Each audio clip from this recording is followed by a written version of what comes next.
അല്ല കേട്ടാ, ഇവിടെ ഞാൻ ജോലി ചെയ്യണ ഒരു വീടാണ് ഞാനത്. ഇവിടെ ഒരു കടപ്പ് രോഗിയായ ഒരു അച്ഛനുണ്ട്. അപ്പോൾ അച്ഛനെ നോക്കലാണ് എൻ്റെ ജോലി. ഇവിടെ വന്നിട്ട് 15 മാസമായിട്ടുണ്ട്. അപ്പോൾ ആളെ നോക്കലാണ് എൻ്റെ ജോലി. ഇവിടെ പിന്നെ കുറച്ച് പണിയൊക്കെ ഉണ്ടായിരുന്നു, മാറാമല തട്ടലുണ്ടായിരുന്നു, അതെല്ലാം തട്ടി പെയിൻ്റ് അടിക്കൽ. ഇവിടെ ഒരു കല്യാണമുണ്ട്, അതിൻ്റേതായിട്ടുള്ള പരിപാടികളാണ്. അപ്പോൾ ഞാൻ ഒരു വീഡിയോ ചെയ്യാമെന്ന് വിചാരിച്ചു. അതുകൊണ്ട് അതിൻ്റെ ഇടയിൽ കൂടെ ഇതൊന്ന് ചെയ്തു. അപ്പം ഞാൻ ചെയ്യുന്ന ഓരോ വീഡിയോ നിങ്ങൾക്ക് ഇഷ്ടമാണെങ്കിൽ ഒരു ലൈക്ക് അടിക്കണം, സബ്സ്ക്രൈബ് ചെയ്യണം, ഷെയർ ചെയ്യണം എന്ന് കുറച്ച് ആളുകൾ കാണുന്നുണ്ടെങ്കിൽ ആരും ലൈക്ക് അടിക്കാറില്ല.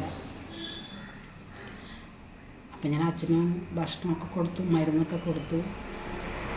ആളെ ഉറക്കമാണ്. അപ്പോൾ ഒരു പണിയൊക്കെ കഴിഞ്ഞ് ഇനി ഉച്ചയാകുമ്പോഴേക്കും ചോറും കറികളൊക്കെ വെക്കണം. എൻ്റെ വീഡിയോ നിങ്ങൾക്ക് ഇഷ്ടപ്പെട്ടെങ്കിൽ ലൈക്ക് അടിക്കുക.